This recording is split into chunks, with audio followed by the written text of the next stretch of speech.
Shalom Uvracha. Nossa aula de hoje é sobre geração Kabbalah. Temos aqui o nosso querido Jorginho, Yoni, nosso querido Yoni, que ficou agora um cantor famoso. Agora é só Yoni, agora tira o Jorginho da história. Agora é Yoni. Yoni, a apresentação dele, depois ele coloca o link das músicas dele aqui para vocês. O Yoni tem 22 anos? 23. 23, já é grande, já cresceu, já está com 23. E hoje nós estamos na geração Kabbalah. O que quer dizer geração Kabbalah? Há 2000 anos atrás, quando o Rabbi Shimon Bar Yochai escreveu o Zohar, que é o clássico da Kabbalah, não é o primeiro livro de Kabbalah, que diz o Zohar, o Sefer HaYetzirah, o livro da criação, diz o Zohar, foi escrito por Abraham Avinu, pelo nosso patriarca Abraham. Tem livros de Kabbalah como o Raziel HaMalach, que são relacionados ao Adam Arishon, o Adão da Eva. Então, quando a gente fala sobre clássico da Kabbalah, que é o Zohar, ele é a base, ele é a maior fonte de Kabbalah da antiguidade. E baseado nessa fonte, que os cabalistas posteriores, como o Arizal, antes do Arizal, Moshe Cordovero, o Ramak, antes do Ramak, quer dizer, todos os cabalistas entre o Zohar e o Arizal, eles se basearam no Zohar. E o Rabbi Shimon Bar Yochai, ele deu uma instrução para os alunos dele. Ele deixou claro que o estudo da Kabbalah precisa se manter em um petit comitê de pessoas que já estão acima de 40 anos, que eles já estão numa idade de maturidade a ponto de poder dar um conselho para o outro. E dentro de um petit comitê, quer dizer, a Kabbalah não poderia vazar para fora desse petit comitê. E não só que é um petit comitê, mas que o Zohar foi escrito em uma linguagem metafórica. Quando ele fala sobre Sefirot, ele usa termos como os dias da criação, e está se referindo a Sefirot, e várias coisas, várias expressões do Zohar, elas são muito, muito metafóricas. Fora a preocupação de que na época do Zohar, os romanos, eles transformaram a nossa Torá na idolatria deles. Eles pegaram 24 livros da nossa Torá escrita e fizeram disso a nova idolatria deles. Então o Rabbi Shimon Bar Yochai tinha também essa preocupação de que a Torá oculta, que é o lado, a joia da coroa, vamos dizer assim, como disse o Baal Shem Tov, que ela não chegue nas mãos dos romanos, que eles não façam dela a nova idolatria deles. E o Rabbi Shimon Bar Yochai deixou claro que a Kabbalah, pela própria linguagem, a palavra Kabbalah em hebraico de Israel, hebraico do Sefaradim, quer dizer recebimento. Então não tem como ser autodidata em Kabbalah. Tem que receber. Se você recebeu de alguém, que recebeu de alguém, que recebeu de alguém, que recebeu de alguém, até o Rabbi Shimon Bar Yochai, até os cabalistas da época antiga, então você sabe a Kabbalah certa. Diz o Rebbe que tem vários assuntos de Kabbalah, como leitura da face, leitura das mãos, que sendo que não tem como ser autodidata. E essa parte da Kabbalah já deixou de ser Kabbalah, quer dizer, o recebimento parou numa certa geração. Os mestres daquela geração não repassaram para os seus alunos essa sabedoria, não ensinaram a eles como fazer uma leitura de mãos. E sendo que não tem como ser autodidata nisso, diz o Rebbe, todo mundo que faz hoje leitura de mãos, ele não está fazendo certo. Mas ele vai te mostrar que ele leu no livro de Kabbalah que, olha, se você tem tal linha e tal linha, vai estar representando isso, aquilo. Diz o Rebbe, não. Isso é uma das categorias da Kabbalah, sendo que Kabbalah tem que ter um recebimento. A palavra Kabbalah quer dizer recebimento. Você entra no supermercado em Israel, faz a sua compra para Shabbat, entrega o dinheiro na caixa ou passa o cartão, você recebe uma Kabbalah. O que é a Kabbalah? O recibo. Sai da maquininha, sai a Kabbalah. Você recebeu a sua Kabbalah. Sua Kabbalah, seu recibo. Ou seja, a palavra Kabbalah em hebraico quer dizer recebimento. Ela só... Você... É uma matéria que não tem como ser autodidata novamente. Então você imagina situações assim. Como no caso do Rabbi Shimon Bar Yochai, que ele fugiu com o filho dele, fugiram dos romanos. Essas histórias agora vão ser os vídeos da semana, né, as nossas aulas dessa semana, porque se você está ouvindo essa aula no ano em que ela foi feita, essa semana vai ter, se Deus quiser, Lag BaOmer, que estamos já próximos a Lag BaOmer. Não exatamente essas, vai ser domingo esse ano. Semana que vem, 7 dias. Falta. Mais 7 dias, daqui a 7 dias já vai ser Lag BaOmer. Então, vamos contar essa semana muito sobre o Rabbi Shimon Bar Yochai, sobre o Rebbe dele, que era o Rabbi Akiva. E, de qualquer maneira, estamos na época que se conta sobre esses assuntos. Então, o Rabbi Shimon Bar Yochai, depois eu vou contar essa história lá na ONG, a gente conta a história direto da Gemara sobre como o Rabbi Shimon Bar Yochai chegou na caverna, estava lá, estudou lá do culto da Torá com o filho dele 12 anos, depois saiu, depois entrou para mais um ano. De qualquer maneira, até chegarmos no Arizal, do Zohar para o Arizal, se passaram mais de 1500 anos. Tipo, Arizal foi uns 400 anos atrás. O Zohar, da época da Mishnah, Rabbi Akiva, que era o Rebbe do Rabbi Shimon Bar Yochai, coisa de uns 2000 anos atrás, tudo mais ou menos, né?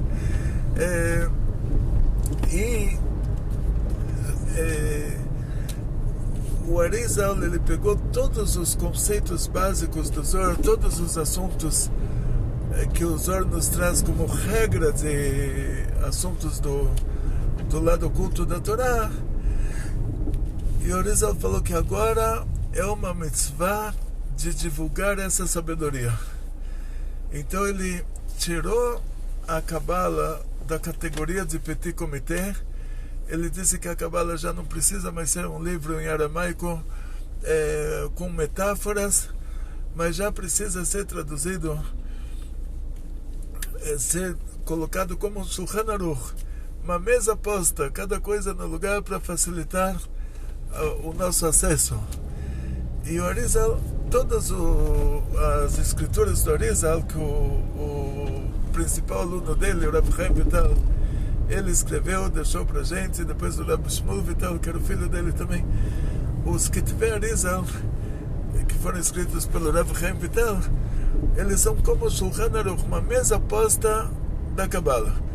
Então o Arizal, ele falou, olha, agora mudou, as regras mudaram. Antigamente, você era obrigado a manter o estudo da Kabbalah dentro desse petit comitê. Tinham que ser pessoas especiais, pessoas de alto nível espiritual. E agora, o contrário. Agora, uma mitzvah você ensinar isso para todo mundo. Chegamos na época do Baal Shem Tov. Ele deu um exemplo. Ele falou, por que agora realmente você tem que ensinar o lado oculto da Torá? A Kabbalah explicada, que ela já recebeu o nome de Hassidut, que é a explicação da Kabbalah, dos Rebes Hassídicos de todas as gerações. E essas explicações dos conceitos tão profundos da Kabbalah, numa explicação para uma criança de 5 anos de idade, ela recebeu o nome de Hassidut. E o Baal Shem Tov, que ele iniciou o movimento hassídico, ele iniciou isso de uma forma que eles eram tzadikim nistarim, tzadikim ocultos. Eles não podiam contar para ninguém na época que eles estavam ensinando o lado oculto da Torá, porque os rabinos da época ainda estavam na linha antiga de deixar os assuntos profundos da Torá para um petit comitê, E o Baal Shem Tov, ele decidiu colocar o que o Arizal falou, que chegou a hora que é mitzvah você revelar toda essa sabedoria, colocar isso na prática, começar a ensinar para todo mundo. E perguntaram para ele, como pode ser, na hora que você ensina para todo mundo, isso pode chegar para pessoas que não são adequadas, não são, como se fala em português, pessoas que não são qualificadas para receber toda essa sabedoria, todo esse conhecimento. Aí o Baal Shem Tov, ele deu um exemplo. Antigamente na Europa, o rei, ele era, todo mundo sabia que esse rei era um grande rei por causa das pedras, das joias que ele tinha na coroa dele. De acordo com o valor do diamante que ele tinha na coroa, de acordo com isso, todo mundo sabia que ele era o grande rei, e o outro que tinha um diamante mais barato na coroa, ele era o pequeno rei. E o Baal Shem Tov, ele deu um exemplo. Ele falou que um dia chegou um grande rei, mas o grande dos grandes, o maior dos maiores, que na coroa dele tinha o diamante mais caro do mundo. O filho dele, o príncipe, que para o rei era a coisa mais importante do mundo, era mais importante do que ele próprio, era mais importante do que a coroa dele, com certeza. O príncipe ficou muito doente. Aí o rei, na hora, dinheiro lá não faltava, o rei na hora organizou que trouxessem para o país dele os maiores médicos do mundo, não importa quanto eles pedissem de pagamento.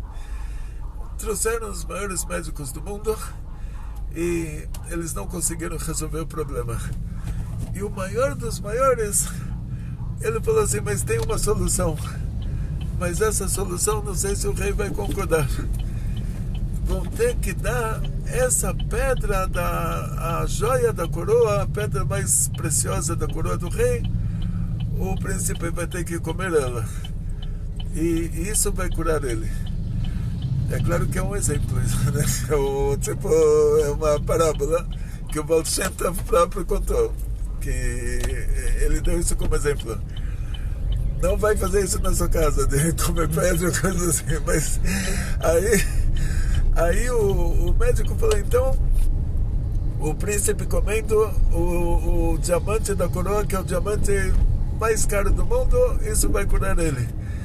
Aí vieram e já avisaram, olha, não tem como colocar isso na prática, porque o príncipe já está em estado de coma, ele não tem como abrir a boca. Então o rei falou, então você pega esse diamante, vocês vão moer o diamante, misturar com água e açúcar e tacar na cara dele.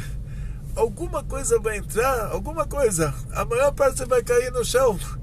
Olha que vergonha, a joia da coroa moída, misturada com água e caída no chão, pessoas pisando em cima, mas alguma coisa vai entrar dentro da boca dele e vai salvar ele. E esse foi o exemplo que o Baal Shem Tov deu para mostrar a necessidade de ensinar o lado oculto da Torá, divulgar o lado oculto da Torá, mesmo que as consequências disso são que isso vai chegar para pessoas que são totalmente desqualificadas para aprenderem isso. E quanto mais ele já é desqualificado para aprender, quanto mais para ensinar, né? Então, eu vou dar um exemplo para vocês. A gente deu uma aula sobre animais puros e animais impuros. E cada coisa, diz o Zohar, o animal impuro, ele atrai criaturas espirituais negativas. Porque, sendo que a alma dele está amarrada na Sitra Achra, quando você está passeando na rua, aqui em São Paulo não tem como passear na rua, né? É mais difícil, assim, você tem que se proteger, assim. Só uma vez, te conto, estava o filho de um grande milionário aqui da cidade, estava indo para a sinagoga, para o Beit Yaakov da Vega Filha, atrás dele estava seguindo ele uma pessoa mal encarada, mas sabe aquele mal encarado? Só falta estar escrito assim na testa, sou um mal encarado. Assim, cicatrizes e cara assim de assassino, assim, é 100%, é o filho do ricaço, a 2 metros atrás dele está seguindo ele um bandido que provavelmente acabou de sair da cadeia. Então eu falei para ele em hebraico, esse menino, um menino religioso, eu falei para ele em hebraico: você está sendo seguido. Ele falou: sim, esse é o meu guarda-costas. O pai dele colocou um guarda-costas, assim, que a cara do guarda-costas ninguém nunca iria suspeitar. Todo mundo pensa que é um bandido seguindo ele, mas esse é o guarda-costas. Então São Paulo, se quer passear, precisa de um guarda-costas. Mas nesses outros lugares do mundo que é permitido ainda para você passear, né?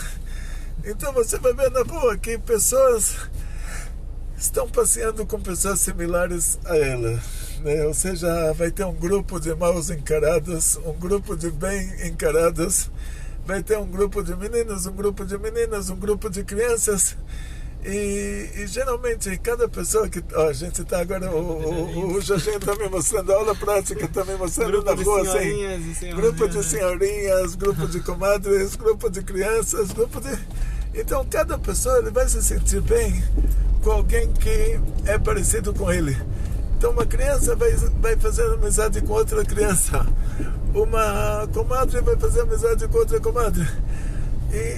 Então o animal impuro, sendo que ele tem uma alma amarrada na Sitra Achara, as coisas ruins, elas vão se aproximar dele, elas vão sentir afinidade com ele. Da mesma maneira que no paraíso tem a história da cobra do paraíso. A cobra foi criada na quinta-feira, animal irracional, ela não falava. Chegou na sexta-feira, a cobra começou a falar e era mais inteligente do que Adão e Eva. Aí pergunta o Zohar, como pode ser que a cobra começou a falar e ainda olha a esperteza dela? Então realmente a cobra continuou sendo animal irracional. Agora a gente vai chegar no Butantan, tem lá o Instituto Butantan, você vai ver qualquer cobra que você quiser ver, de acordo com o nível nível de possibilidade de aquisição do nosso país, você vai encontrar lá várias cobras. Procura a cobra que fala e a cobra que come pó. Você não vai encontrar nenhuma das duas. Porque isso que diz o Zohar, o anjo da morte, ele baixou na cobra. Aí a cobra começou a falar. Era um encosto. E senão a cobra não falaria. Então pergunta o Zohar por que ele baixou na cobra, não baixou, tinha tantos animais lá, podia baixar num animal mais simpático, porque ele tinha afinidade com a cobra, porque ele é o cúmulo do mal, e de todos os animais, o animal mais traiçoeiro é a cobra, o animal mais mau caráter é a cobra. Então ele sentiu afinidade com ela, ele baixou na cobra. Aqui é a mesma coisa.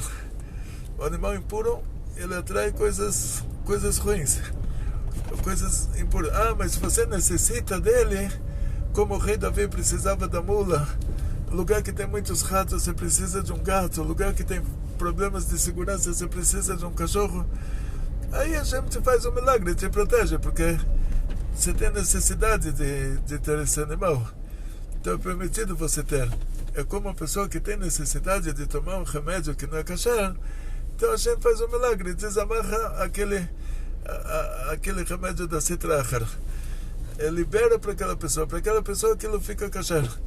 Então quando o rei Davi precisava da mula, para ele, não é que a mula ficou kasher, não daria para fazer shkita e comer a mula depois, mas esse assunto espiritual ficou liberado. Para a pessoa que precisa de um animal impuro para uma necessidade, isso fica liberado. Mas a regra é que animal impuro atrai coisa impura. Uma pessoa me falou que entrou numa aula de Kabbalah e ela aprendeu que animal impuro atrai coisa impura e ela nunca teria um cachorro, um gato na casa dela, mas ela comprou um gato para trazer para casa, para atrair, para aspirar todas as impurezas da casa. E depois que o gato aspirasse todas as impurezas da casa, o gato já estivesse lá cheio com todo o aspirador de pó lá de maus espíritos e demônios e não sei mais o que. Aí ela mandaria para o síndico do prédio, mandaria lá para alguém que ela não gosta e o Prazazel, que como Jorginho falou, Prazazel, jogar ele do Pico do Jaraguá. De qualquer maneira, você vê como a pessoa entendeu. Quer dizer, ela chegou numa aula de Cabala que o professor lá, ele tinha um cachorrinho dele de estimação e ele elogiava que aquilo atraía todas as coisas ruins da casa. Então você imagina até o ponto onde a gente pode chegar, Deus me livre. Então o Baal Shem Tov sabia disso, que na hora que ele ensinasse a Hassidut, que a explicação dos conceitos mais difíceis da Kabbalah, isso chegaria a Deus me livre, a lugares que não precisaria chegar, as pessoas pisariam nisso. E essa é a parábola, esse é o exemplo que ele deu do rei, que para salvar a vida do príncipe, o rei estava disposto que a joia da coroa dele fosse moída, fosse quebrada e fosse jogada a ponto de pessoas chegarem e pisarem nisso depois. Baal Shem Tov teve um aluno, Magid Mesritz, que foi o sucessor dele. Magid Mesritz teve como sucessor o Alter Rebbe, o primeiro Rebbe de Chabad, e já se passaram quase 300 anos. Graças a Deus, hoje não tem lugar no mundo que pessoas não têm acesso a uma aula de Hassidut, a uma aula sobre o lado oculto da Torá. Mas uma coisa interessante que ninguém esperava é que no mundo não judaico, que nós vimos na geração passada, agora já é geração retrasada, para mim a geração passada, tipo a geração dos meus pais, que fizeram a Segunda Guerra Mundial, e que naquela época a Rússia era comunista, tinha toda essa tendência mundial para o ateísmo. Tipo, os povos do mundo, eles descobriram que por meio da quantidade de informação que eles não tinham antes, eles descobriram todas as falhas das idolatrias. Chamar isso de falha é muito delicado, né? A pessoa chega e fala para você, olha, Deus estava no céu, ele tinha criado o mundo, mas ele não sabia o que está acontecendo no mundo. Ele não sabia, mas ele desconfiou que as pessoas estão sofrendo. Então ele nasceu como gente, o céu ficou sem Deus, os anjos festejaram lá. Aí ele queria saber como se sofre. Coitadinho, criou o mundo, não sabia como se sofre. Aí fizeram ele sofrer, mataram ele. Aí ficou 3 dias, não tinha Deus no céu, não tinha Deus na terra, estava tudo bem, não precisava de Deus. Não vou usar exemplos de política, que a gente é apolítico, né? Não, assim, se precisa de presidente, não precisa em certos países, mas não é nessa área. A gente é instituição educacional, ensinar Torá, não entramos em assuntos de política. Mas assim, no raciocínio deles, o céu ficou 3 dias sem Deus, a terra ficou 3 dias sem Deus, Deus tinha morrido e ninguém precisou de Deus. E tem que ter muita fé para acreditar numa coisa dessa, mas a fé no conceito.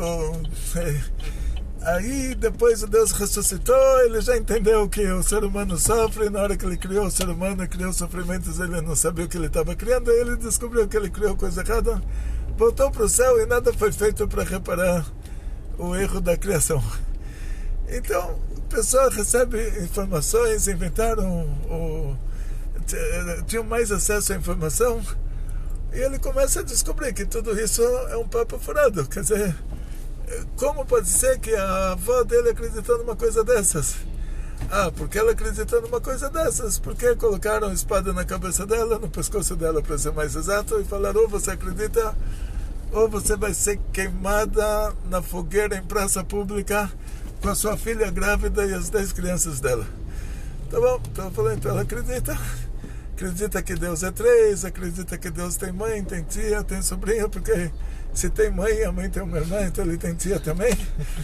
Então, e a tia tem um filho, então Deus tem sobrinho também. E daí pra frente, A mulher falou, acredita em tudo, só não coloca minha filha grávida na fogueira com as 10 crianças dela, que a gente vai acreditar e vamos esperar passar. E não passou, se passaram 500 anos e não passou. Só que agora que as pessoas estão tendo mais acesso à informação, eles falaram, tudo isso é um papo furado. E já não tinha mais alguém para colocar a espada no pescoço e ameaçar de queimar na fogueira na praça pública. Então o mundo foi pro ateísmo. Entre idolatria, entre acreditar que Deus é uma trindade e acreditar que Deus não existe, é melhor acreditar que Deus não existe do que acreditar que Deus é coisa errada. E a tendência era essa, que quanto mais informação tivesse no mundo, mais as pessoas deixariam as idolatrias, e de repente nós vemos uma reviravolta, que essas pessoas que deixaram a idolatria, eles começaram a procurar o lado oculto da Torá, começaram a procurar a Kabbalah. Entramos numa geração Kabbalah, numa geração onde estudar Kabbalah é chique, os grandes artistas e pessoas importantes, eles esnobam que eles estão fazendo um curso de Kabbalah, eles estão estudando conceitos espirituais muito profundos, e aí você se pergunta, pera, como a gente chegou a isso? E a explicação para isso é simples. Diz o Arizal no Shara Gilgulim, Portal das Reencarnações, que a nossa alma tem 5 níveis. O nível mais baixo é chamado de nível Nefesh, que a gente tem que refinar ele na nossa vida nesse mundo. Depois que terminamos de refinar o nível Nefesh, nós refinamos, recebemos, se revela na gente uma coisa que estava no Makif, como você fala, estava nos envolvendo, o nível Ruach que estava nos envolvendo, ele se revela dentro de nós, se reveste dentro de nós, nível já superior da nossa alma, nível Ruach. Depois terminamos de refinar esse nível Ruach, se revela dentro de nós o nível Neshama, que era parte envolvente da alma também, que não estava revestida, ela se reveste. E os 2 níveis que sobraram, que é o Raya e a Rida, nível de mundo de Atzilut e de Keter de Atzilut, eles nunca se revestem no nosso corpo material. E sendo que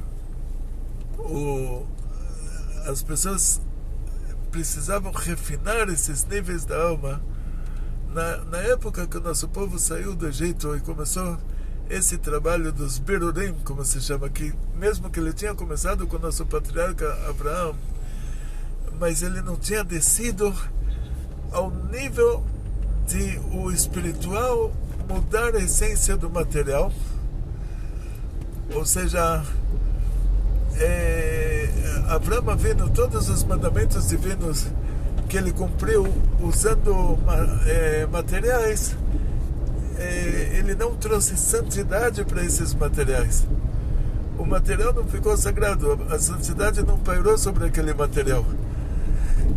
E com a entrega da Torá, Hashem trouxe e fundiu o mundo espiritual com o mundo material. Quando você cumpre um mandamento divino, quando você faz uma mitzvah, você traz a Kedushá, você traz o espiritual para dentro do material. Aquele material se torna sagrado, você eleva o material. Aí começou esse trabalho, Avodat HaBerurim, separar os resquícios, separar o lado ruim para o lado bom, trazer o lado bom para cima, tirar dele o lado ruim. Então a Torá começa com uma linguagem que você vê que é bem o nível Nefesh da alma, o nível mais baixo. Moshe Rabbeinu fala com o povo, a Torá várias vezes traz esse exemplo, o povo nunca dura.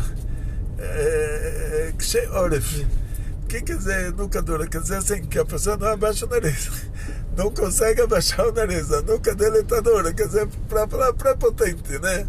Hoje você fala nariz empinado, antigamente você falava nuca dura, quer dizer que ele é um prepotente.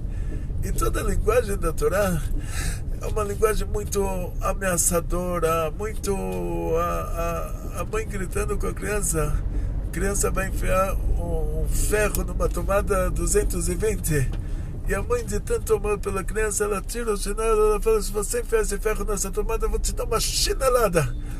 E aí a criança não enfia o ferro na tomada. Então a linguagem da mãe foi uma linguagem dura. Mas se você analisa essa linguagem, você fala: a criança não ia levar chinelada nenhuma, porque ele ia morrer. E porque a mãe teve que se rebaixar, a mãe teve que baixar de nível e usar uma linguagem dessas para salvar a vida da criança. Então você vê que o Moshe Rabbeinu no tempo todo ele está ameaçando, ele está falando: se você fizer isso, você vai morrer. E coisas muito simples eles fazerem lá depois da entrega da Torá, que a mulher mais simples na entrega da Torá, uma serva, ela viu lá uma revelação divina maior do que o profeta Heskel teve na maior profecia dele, que foi a Maaseh Merkavah, que a metáfora da carruagem divina. A pessoa mais simples no Monte Sinai teve essa revelação, uma revelação maior do que essa. 40 dias depois eles fizeram um bezerro de ouro, eles falaram: Deus é um quadrúpede. Então, olha o nível. Então o nível deles era assim: vai falar que Deus é um animal, Deus tem 4 patas, e Deus come grama, e a kedushá que eles recebiam é pegar esse animal de 4 patas que come grama, sacrificar ele para Hashem, para tirar da cabeça que Deus é um quadrúpede. Então você vai sacrificar o quadrúpede para Deus. Quer dizer, todo o nível de conhecimento divino deles estava resumido a fazer uma romaria, vamos dizer assim, viajar do norte de Israel até o Beit HaMikdash, do sul de Israel até o Beit HaMikdash, de todas as partes de Israel até o Beit HaMikdash, levando o boi para ser sacrificado. E você vê um nível de trabalho divino bem nível mais baixo, assim, bem, a gente vai chamar isso de nível nefesh, é o nível mais baixo. Tudo vai depender de ações, de atos, mas essas ações, a gente está no mundo da ação, mas essas ações eram ações bem assim, bem chamado, bem assim, como se fala, me foge a palavra em português, grosseiras, ações bem grosseiras. Você pegar um boi, levar o boi para o Beit HaMikdash, lá era feita a shchita, o abate do boi, e isso era o trabalho divino. Depois subimos na Idade Média, já um nível de Kabbalah do Arizal, já era um nível mais trabalho divino, um trabalho mais intelectual.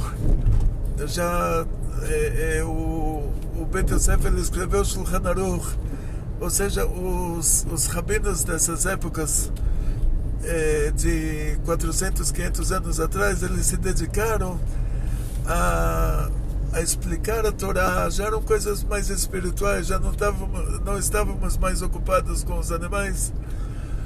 E agora chegou uma geração que o principal dessa geração é o lado oculto da Torá. Então a gente está vendo que o Tikkun, chegamos já no refinamento dessa parte mais elevada da alma, da parte que se chama Neshama. E é uma coisa óbvia que Deus não faria uma programação de retificação de Nefesh, Ruach, Neshama que ficasse sempre encalhada no nível Nefesh, por dificuldade da gente de passar de ano, ou seja, a mãe não colocaria a criança no jardim da infância que ele fosse repetir de ano 40 anos, e a professora do jardim da infância também não iria concordar que a criança repetisse de ano 40 anos. Então é claro que existe uma programação divina, e essa programação do Tikkun da Nefesh, Tikkun do Ruach, Tikkun da Neshama, ela coincide que na época que o principal trabalho era servir a Deus e não servir a idolatria, todos os povos do mundo eles faziam idolatria. E agora nessa época já, imagina, todo mundo muçulmano em volta de Israel, eles não fazem mais idolatria, tipo, a idolatria perdeu muita força. Então, já o principal não é a luta contra a idolatria. Antigamente, a pessoa morava em Portugal, na Espanha. Se ele não fosse rezar na igreja, ele era queimado em praça pública com a mulher grávida e 10 filhos. E hoje, graças a Deus, tem liberdade religiosa. Então, assim, você vê que o mundo mudou. E não só que o mundo mudou, o mundo à nossa volta está procurando o lado oculto da Torá. Então, isso mostra que nós chegamos nessa etapa de refinamento do mundo, que já é a última etapa, que já é a etapa de refinamento do nosso nível Neshama. E agora chegamos na nossa ONG, falando em refinamento, chegamos na ONG e não conseguimos estacionar de primeira, então vamos estacionar de segunda. Como se diz, uma mulher está procurando um marido, se ela não encontrou o melhor, tem que se casar com o menos pior. Então aqui é a mesma coisa. Agora vamos. O nosso querido Jorginho aqui vai mostrar para vocês. Ontem teve uma reforma inteira aqui. Agradecemos a todos os voluntários que participaram dessa reforma. E nosso querido Hillel já está assim, até com cara de cansado da reforma de ontem. Oh, não, mas cheio de energia ainda. Oba, vai mostrar para todos vocês. Oba! Tudo que foi feito. Shalom Brachá, Shavuot Tov. Olha só, gente. Aqui nós tivemos que mudar aqui o quadro. Trocamos aqui alguns componentes. E aqui, olha só, como a gente colocou na foto do grupo, no grupo. Mudamos aqui, o quadro estava aqui e mudamos para cá. E aqui estava cheio de poeira, nós tivemos que arrumar tudo. Shalom Brahá. Aqui nosso amigo está aqui visitando nós. Logo mais vão ter outra aula também. E Baruch Hashem, vou agora devolver para o principal.